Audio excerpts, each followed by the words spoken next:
Hello everyone, welcome to Fableheim and the third Dev Diary Dev Stream Breakdown for Age of Wonders 4 Secrets of the Archmages. If you would like to read the Dev Diary for yourself or watch the Dev Stream for yourself, you can find a link to both those places in the description. We saw some spicy stuff today that will be gone over in the second half of this video and wrapped up with, of course, the handy dandy notebook. So without further ado, let's hop in, shall we? Hello everyone, my name is Tom, and I am the Game Director for Age of Wonders 4. Mr. Bird is writing this one. Unfortunately, Boss is on a secret mission in the depths of the Astral Sea, and I have been drafted to take his place to write this dev diary. I'm here to talk about the Shrouded Isles, a major feature in the Secrets of the Archmages story pack, releasing on June 16th. When we first conceived Secrets of the Archmages, the secrets were intended to be whatever the Gaudir in our story realms had been up to between the events of Age of Wonders 3 and 4. However, we quickly realized that players would also want new secrets to discover and use. We developed the idea of various Gaudir hiding their most powerful magics within pocket dimensions, concealed from the eyes of the Archons. In these Shrouded Isles, players can explore unique environments, learn about the Gaudir who created them, and eventually claim these powerful spells for themselves. The initial design included a sample Shrouded Isle to serve as a baseline. While this specific design never made it into the final game, it functioned as a template to establish the gameplay flow and design direction. I began with the island's layout, which was designed to exist on a separate layer much like the Umbral layer from Eldritch Realms. This ensured it remained completely hidden until a player physically entered it. Penguins. The magic portal, which serves as the entry points. 1. Sinister statues lining the path of penguins. 2. Magical symbols hewn into the earth. And 3. A great altar surrounded by a magical force field, acting as the player's destination. Yay, paint. Elements 1 and 4 are present in every isle. 4? Oh, this thing? Forming the start and endpoints of the exploration. The altar was eventually renamed the Arcanum and transformed into a sinister tower, with our concept artist drawing inspiration from crystalline shapes and Escher-esque geometry. Escher. Sure. Below you see the natural evolution of my initial "it's just some boxes" concept into something a bit more sophisticated. Oh look, a little geode. So this is the ruined version, and this is the default version. Broken arches, floating bookcases, okay? Yeah. I decided that the Arcanum would function best as a sort of ancient wonder, so it would start with the player getting an event that would set the scene. As you approach the shimmering force field, you see a hazy form laid out on the altar before you. A beak, a flipper, a crown. A voice said, sounds in your head, "She was my greatest creation and my greatest regret. Such beauty, such poise, such power. A power I thought I could control, but I never imagined the terrible price I would have to pay. Turn back, stranger, while you still have your sanity. Turn back while you still have a chance for the happiness that I have forever lost." Shuddering forms rise from the darkness before you, glowing red eyes and fangs. What will you do? To arms! The power shall be ours. Enter battle. Order affinity test. Summon the powers of light to drive back the darkness. Success, enemy units are blinded in the beginning battle. Failure, your units are blinded. Oh. Or retreat. Flee the city.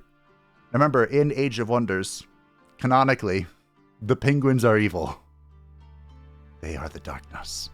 Suitably awed by my masterful prose, the player would then enter a battle on a custom map against a powerful foe with a special combat effect. In this case, the Chittering Horde. Every turn, 2 dire penguins appear next to their dark mistress, prepared to sacrifice all for their regent. After a long and epic battle, they emerge victorious and claim their reward. With a mighty crash, the terrible beast falls. With a sound like 1,000 arctic birds wailing their grief, she melts into the ground, and you feel a terrible arcane power channel into you. Such power like you have never felt before. Forbidden, alluring, terrible, and ready to serve. You gain 600 knowledge. Now you shall serve me, Dark Mistress, the secret spell summon Arctic Queen, or banish this monstrosity forever for 500 Imperium 200 Imperium, and 500 mana. Okay. This, of course, is all, like, prototype. Maybe it's this. Maybe it's not. Who knows? In the end, the secret spells themselves are the ultimate prize, which led to something of a challenge. Since the game already contains quite a few spells already, so what would make these so special? We decided that the best approach would be to have spells that, for various reasons, we wouldn't actually want to add to the game properly. Perhaps the spell was too silly, for example, giving effects that undermined the game's lore or atmosphere. Perhaps the spell broke some of the game's mechanics by being too powerful or breaking the game's balance in some way. Perhaps we really did make a giant penguin monstrosity. Perhaps we did. We played with various ideas for letting the player keep these secret spells in some way, so they could be used in future sessions, and eventually settled upon allowing a player to keep one of their unlocked spells as an ascension trait if they won the map. That ascended lord could then take their powerful new spell and use it to wreak havoc in other sessions. This did, unfortunately, mean we needed to add a requirement to the spells that a certain level of Wizard's Tower, or Vampire Lord's Castle, be built to unlock casting the spells. Hilarious as it would be to summon a tier 5 monster on turn 9, we felt it would be a good idea to at least try and slow it down a bit. Yeah, you need to have the Apex to cast these spells, we discovered in today's stream, which is probably yesterday's by the time this actually goes up. I'm cutting it a little close, it's almost 11. Of course, the Isles themselves wouldn't be very secret if the player could just walk through the portal and grab them, so we needed to hide them, and we needed a way for the player to unlock them. We decided on a fairly simplistic collect the keys type of mechanism, where the player would search the world for magical obelisks that they could activate with their heroes. We have some more beautiful behind-the-scene concept art. Astronomical patterns, broken pieces, activate it! Woo! It's actually purple in-game, but, you know, art. Prototyping. These obelisks are also placed in other realms as a new type of resource node. They grant 5 mana and 5 research. Once the player has found 3 of these obelisks, magical portals appear which give access to the Isles. Huzzah! Some early versions of this. That's kind of cool. This one has like a stairway. This one opens up into the sky. As a final touch, we felt that the Godir would not have left the portal so easily discovered, so we added some magical guardians who you would need to overcome in order to enter the portal. There was some discussion about whether we should use sphinxes, but I didn't feel they fit with the rest of the DLC's theme, so we decided to owl them up a bit. They could still ask riddles though. Wow. This is this is a Sun Guardian. They encountered it in the stream. And the Moon Guardian, the darker variant. Okay. Show the Orculator Locket to pass the gate and sway the Sun Guardian.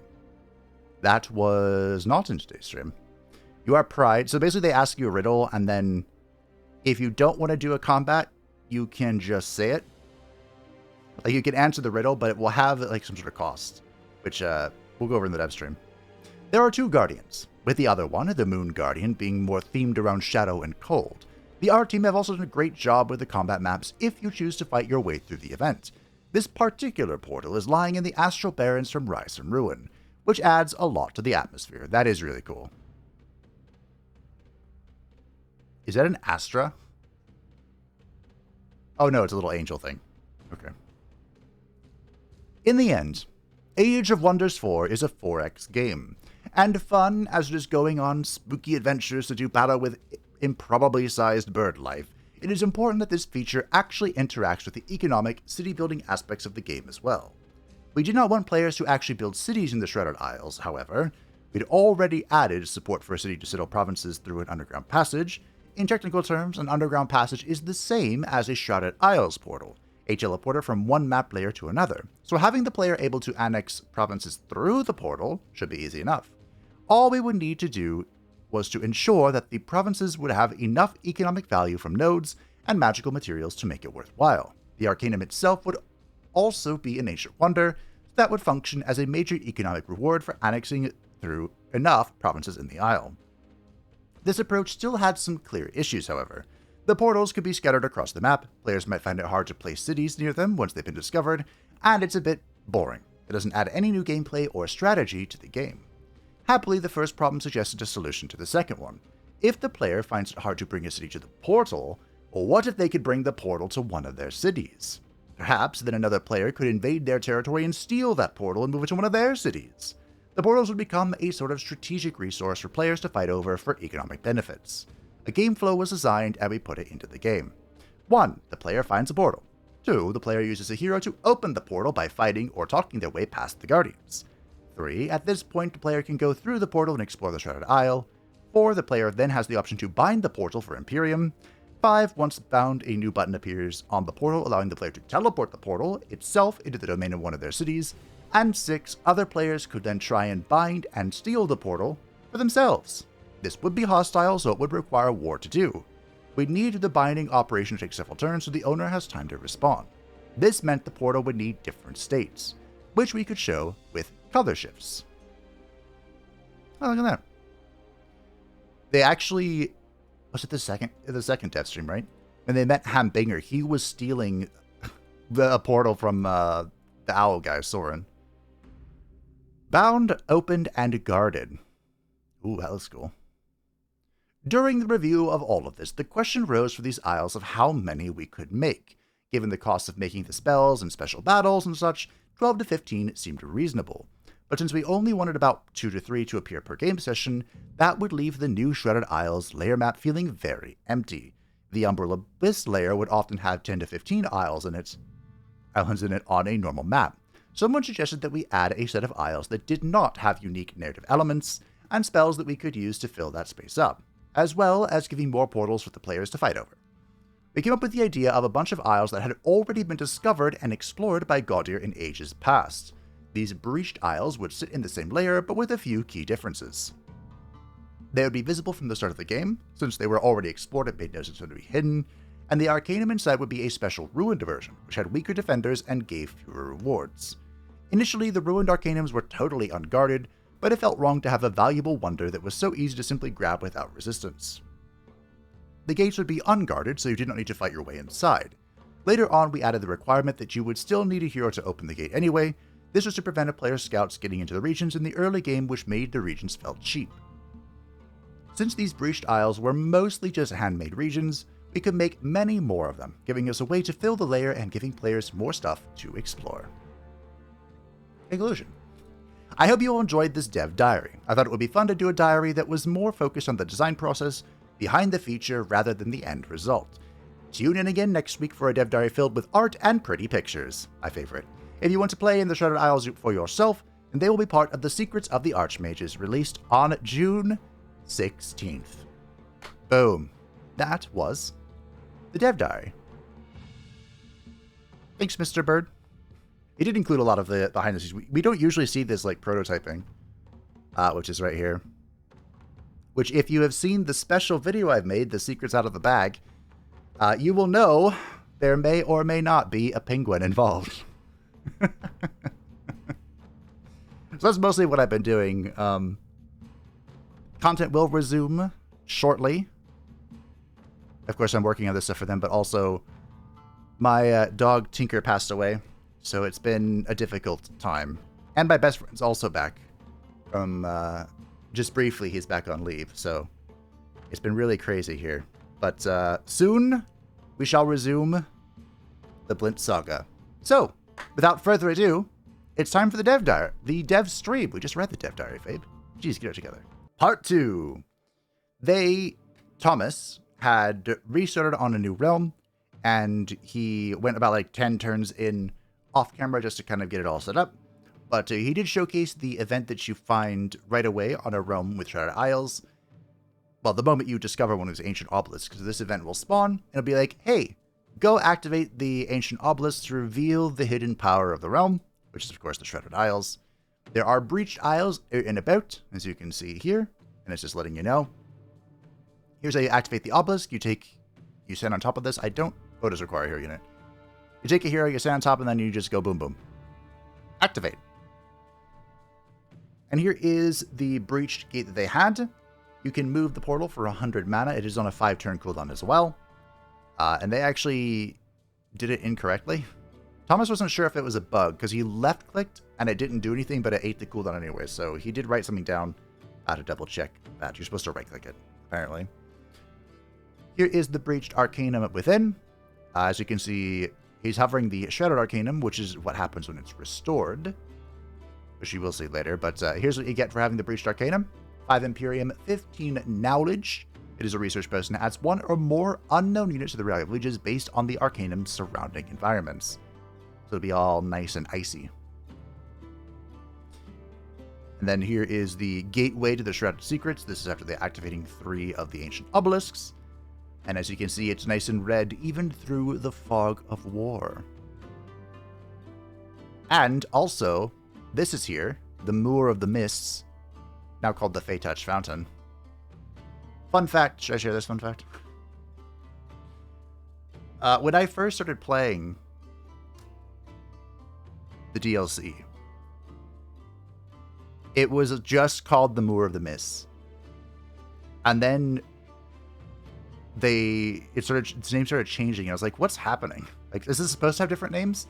I think that's because it can appear in just any realm. And Thomas actually himself was like, was this a mistake? Was this supposed to be here? But yeah, this can just show up. This is a key part of the story realm. The first story realm, the Duatha one. But hey, it's here. Big old landmark for us. Which I'm assuming means the other ones could show up too. It's pretty scary. The Breached Arcanum. This is the event you get for going in, and then encountered the Moon Guardian. For this one, it's just attack relief. So, these are the wounded defenders of the ruined and pillaged Arcanum. They have magical repeating base attacks. The Moon Guardian is lightning and frost. And then he has a big ol' Unga Bunga full action, which deals damage to a sustained target, and then it will buff its friendly units with evasion and cleansing in a 2-hex radius. And then it has a free action Riddle of the Night, which was very annoying in their battle with this thing. Which is a free action, 90% chance to freeze, drive insane, inflict electrified, or inflict misfortune. These are the abjure glyphs on their ranged units, which, by the way, saved their life many times. But I don't notice any of the effect. I thought it was like a little glowy thing on their shoulder, but maybe I'm crazy. I very well could be. At this point, I could be. This is the map of the Breached Arcanum. The Shrouded Arcanum that they encountered also had this in the same map, so they probably just reused this one. But it is really cool. Floating books, scrolls all over the gaff, shattered floors. You know how it be.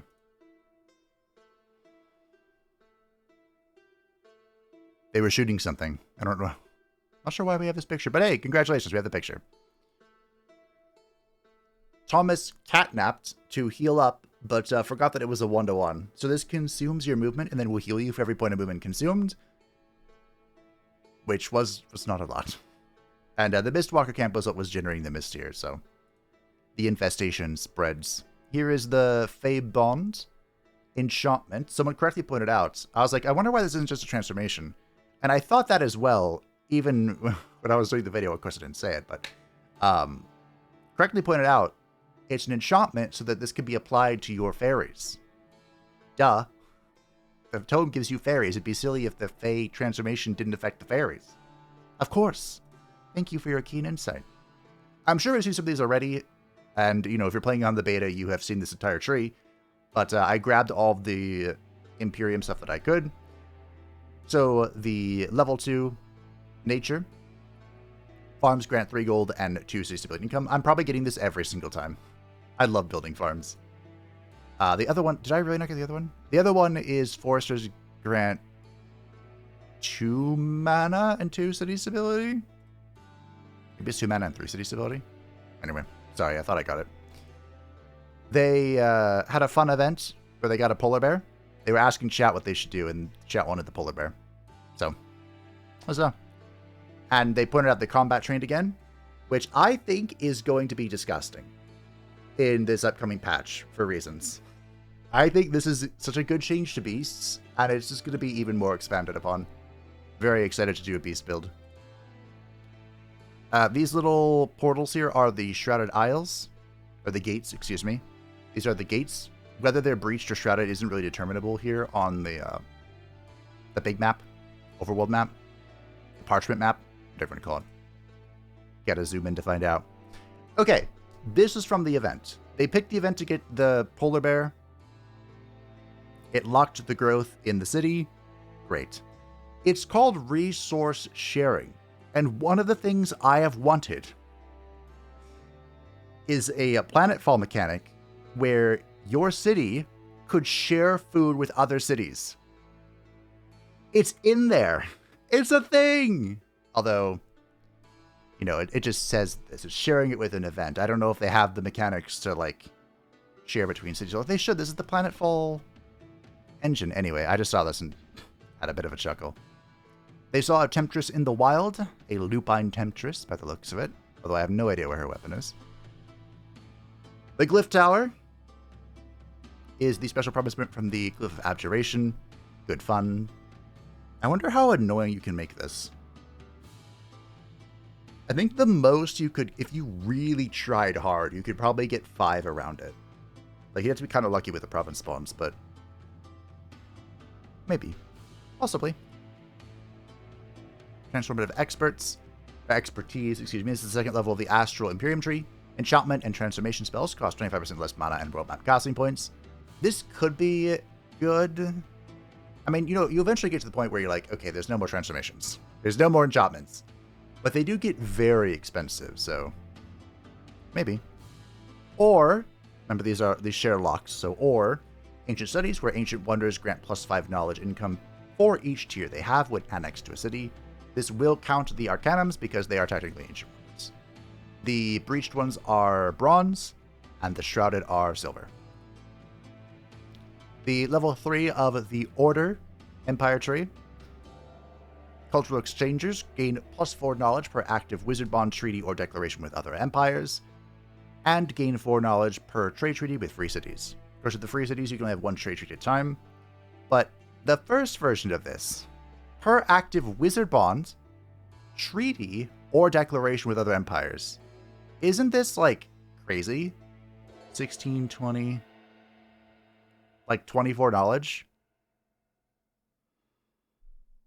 Unless it counts. Would it count then Defensive Pact and Alliance? 32? I think this is probably going to be really good for Order players. Or Spiritual Conviction, where cities gain +10 mana for each city stability above neutral. If you're not going for an allied victory, I mean, this could be good mid-game-ish. But I feel like this is the safer choice overall. Then, of course, at level 1 Order, the Pacification Destroying an Infestation grants a stacking +20 city stability to all of your cities for 10 turns. Or you gain 300 relations with every free city whose alignment does not oppose yours. I wonder if this is worth it. Like, this is a really good early boon. This is just like a long-term thing. Although I guess eventually infestations run out as well, unless you're on regenerating infestations. In which case, this is insane. This. Could you imagine this with regenerating infestations? You don't even need city stability buildings. Just murder all the infestations. They had the Son of the Huntress, which it was kind of crazy he didn't take the effect, which is, of course, plus 30% damage for your ranged units, but -1 range. But, of course, as the Reavers, you're kind of just all in on range. So, I mean, the Federates have, you know, the Levy and the soldiers. They can kind of work around not being exclusively ranged, and then their tier 3 is the fighter, but the magic fighter. The Breacher. Here is the Sun Guardian. They looked it up because they answered the riddle for the Shrouded Portal. I think I got a picture of. The Sun Guardian has fire and radiant damage with the repeating magical attack. Their Riddle of Light, again a free action that has a chance to stun, blind, burn, or inflict asunder defense and resistance. And the Sun and Life is the full action attack this one has, but it heals and cleanses in a 2 hex radius. I have... Never mind. So here's the event that they got to with the Shrouded Gate.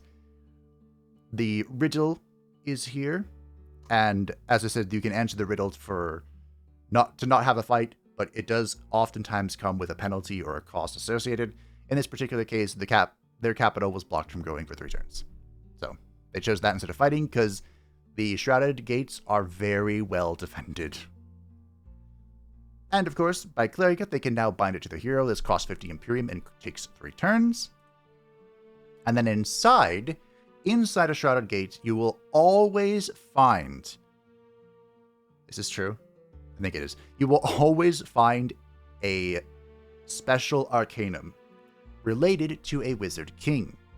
This one, of course, is very Obadothan, very devilish.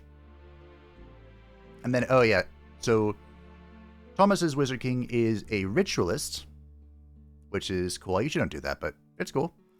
And I had to point out, in my sorrow, that the rights were nerfed. They are no longer support skills. Which someone pointed out, that means they can't be blocked by mana drained, which is true, I think. But that's such a niche application. Also, it's no longer once per battle, it is a 3-turn cooldown. But the fact that they're not able to support means you don't get any of your buffs that you've been building this down this whole tree. So I don't know. They did buff Rite of Restoration, but I don't know. The Arcanum they found in the Shrouded Isle was Belbador's Arcanum. Who is Belbador? I actually have no idea. That is not who I guessed who this was. But here's the strength-sapping imbuement. Thomas pointed out that the guns have hearts on the end of them, which is hilarious. The Tier 3 Nature tree. Symbiotic armies, your non-racial units gain +5 hit points and +5 morale for each racial unit in the same army. This is insane in the membrane for beast builds. Oh, can you imagine? It's going to be so good. I cannot wait to do a beast build. Or foraging. While in friendly domain, your units generate 15 hit points per turn and gain 5 experience per turn. This got buffed. It was already a fantastic skill. It was also called something else. Was it foraging? It might have been called foraging. Anyway, great skill. Love it. These are both... This is like the universally good one, and this is good for beast builds, magic origin builds, unless you're doing cultural magic origins, which are pretty uncommon, but they exist. But yeah. Demons. Constructs. I think that'll be a good choice. Choice often taken, I think. So, if you want to read, here is the lore for Belbador. It's a demonic creature that the Mistwalkers came for. Apparently, they massively expanded the lore behind the Duatha Day. Of course, they have their own story realm. But, like, there's brewing underneath the story they have is this growing conflict between the demons of Elbadoth and the Fae of Duatha. I'm not sure if this will continue to expand in the future, but Rudolph is very proud of it. Because he is one of the narrative designers. And of course, they found the Phalor. This is an abominable creature of great hilarity. It is a Balor that has been corrupted with the powers of the Fae. So it is both an infernal fiend and a Fae critter. This is Fae. And it is pretty monstrous. Also has a tutu. And ballerina shoes. Which is hilarious. But of course it has a repeating magical attack that has a 60% chance of inflicting a random negative status effect with Fae Tricks. It has a huge 4x3 hex line, dealing 44 damage, guaranteed inflicting 3 standard resistance, and leaving mists in its wake. And then it has the Twisted Brand, which single action target unit sustains damage and gains insanity in the Fae brand, where if the unit dies, it turns into an evening spray under enemy control, the control of whoever has the Phalor. And if this unit survives combat, it evolves and can be kept for a mana cost. So it'll evolve into either an Autumn or a Winter Fairy. And it has the Glitter Explosion. When this unit dies, units in a 2-hex radius sustain 15 lightning and frost damage, half for friendly units, and they gain a random negative status effect. Also, the fairies have been made a little bit larger. I think they did that because the sprite came in, and like the sprite was the same size as the fairies originally. So they just made the fairies bigger to make the evolution make more sense. And Thomas rolled a incredible 28% chance to polymorph the Phalor. So they didn't get to fight it at all here. They polymorphed into a wormling thing and blew it up. Which, incredible play. Truly the best. This is the Abjurer Pylon from the Tome of Abjuration. It has a magic shield that it pops on people, granting them stage resistance and grace. 2 grace. How annoying. And they conquered the Wizard Tower with ease, as it turns out. And of course, they get the choice. They get the secret scroll, which was all the secrets about. They got a choice of some other stuff. They chose the Scald, which, based. The secret scrolls go into the artifact slot. As you can see, this requires the Apex Wizard Tower, 300 mana, 300 casting points, with the typical tier 5 mythic upkeep. The Rune of Fire Protection showed up again on this random item, which I say this every time I see this. I could have sworn they removed this from everything that wasn't the Giant King, but hey, whatever. So here is the artifact, the Secret Scroll of Belvedere, in the artifact section of collections, which unlocks the Summon of Phalor, Belvedore's Folly. But of course, they don't have an Apex Wizard Tower, so they cheated it out. Here is the Rite of Allegiance at the Tier 4 of Order. This is a repeatable rite. Instantly gain 20 allegiance with all non-hostile free cities, or 175 Imperium. So this is a rite in the game already, but now it's repeatable. So that's interesting. Now remember, whenever you repeat a rite, it has to recharge by regaining the affinity. So it's not like this is going to be spammed out all the time. But it is worth noting that it could be spammed again if, the need arises. Also, I was thinking about this. Right here is the, neutral expand my city cap. It's now a repeatable rite, which means it also has to refresh, right? I'm pretty sure. I should know the answer to this, but I'm pretty sure it needs to refresh as well. Of course, a lot easier since it's all the affinities combined refreshing. But that definitely changes how you approach this, because I've had instances where I've saved up enough to go boom boom, double expand. Not a thing anymore. Well, I guess I could say this because it's on the open beta. This is also in the nature tree. So there's one for nature. I wonder, does that scale? Does this scale still? Like 200, 400, 800, whatever? Huh. So much to learn still. This is the moving portal where Thomas realized, oh, nope. We're a little bit later. They are moving the second portal right here. When it's in a location that you can put it, you can see this as a blue thingy. And the reason he's moving it is because he is still in the Shrouded Isle, Belvedore's Isle. And he's moving this to his base to repel these attackers. Of course, they didn't get there in time still, but they succeeded anyway. Good job, auto-resolve. This is the Thrill of Combat spell.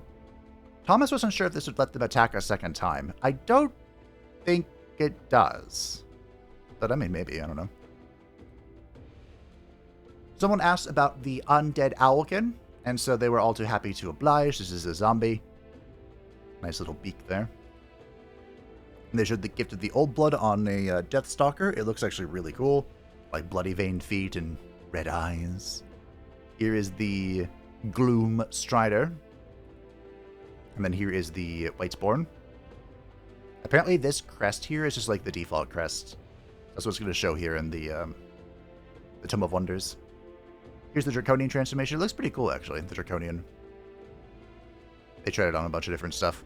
Here's the Fracture transformation from the Cataclysm Realm.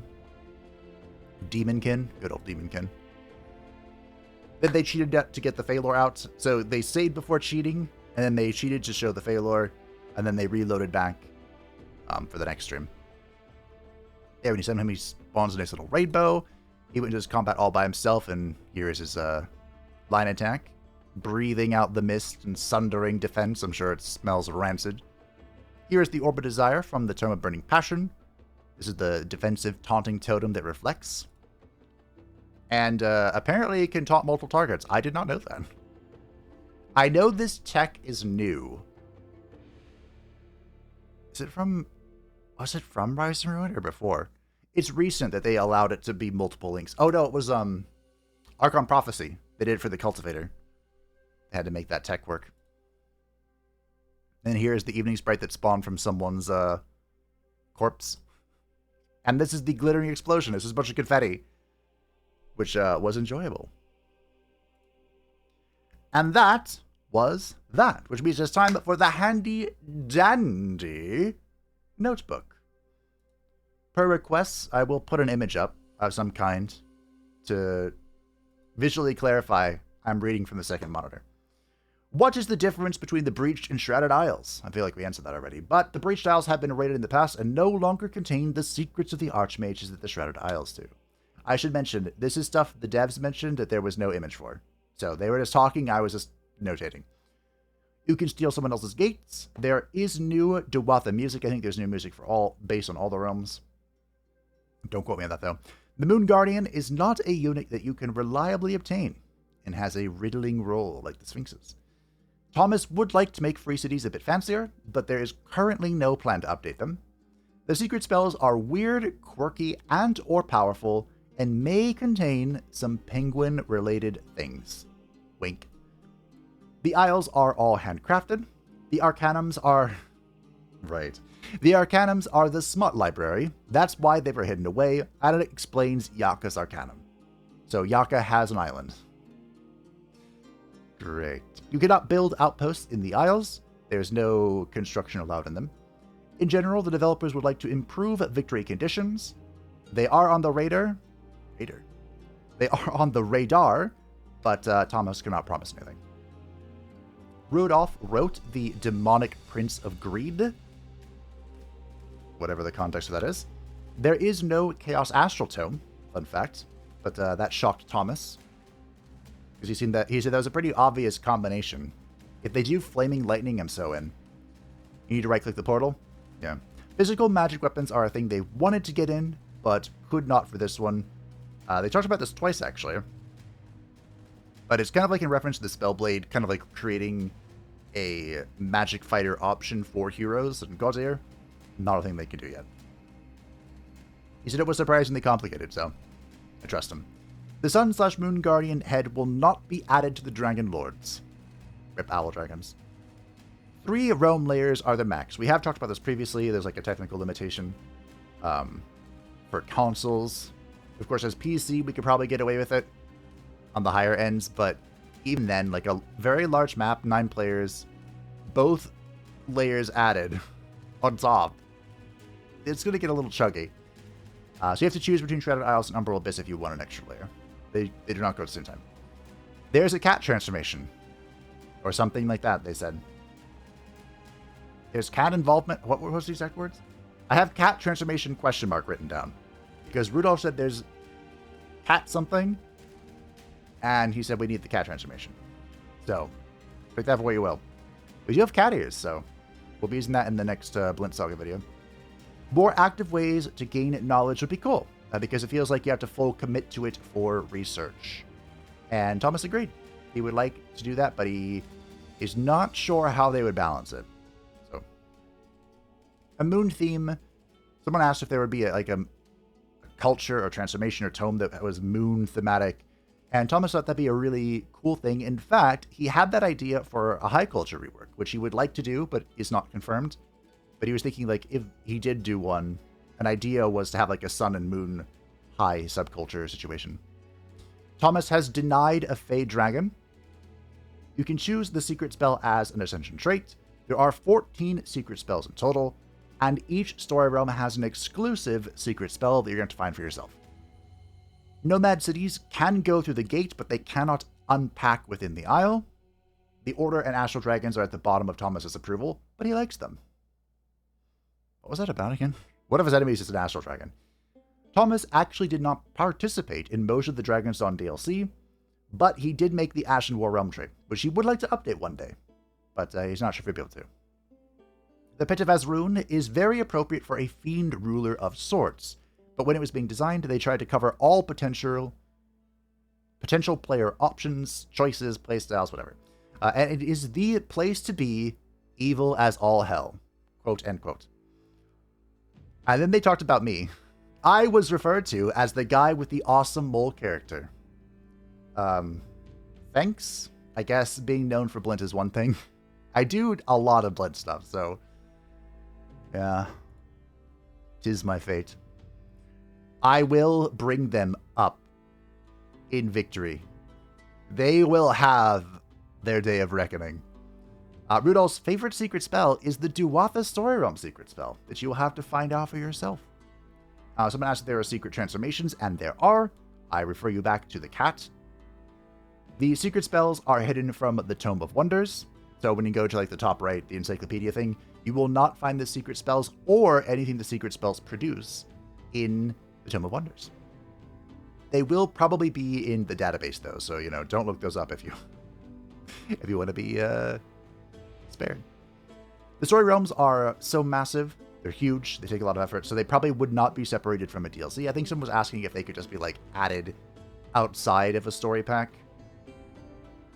There is no new society trait this time, but there is the new Inferno Hound mount trait in the Pantheon. And that, my friends, was that? That was everything. We've done it. The third Dev Diary and Dev Stream concluded. It was a funny stream. And I'm curious what'll happen next time. Because there are 2 other Shrouded Isles. I wonder if you'll rush getting them or what have you. But yes, check back next week for the next Dev Diary Dev Stream. I will, of course, cover them as soon as I am able. Thanks for watching. I hope you enjoyed. Thank you to patrons and the channel membership support channel. I greatly appreciate you. And if you'd like to stay up to date with anything happening channel, feel free to join the Discord description down below. And I will see you either this weekend for some good old Blint Saga or next week, the next Dev Diary Dev Stream.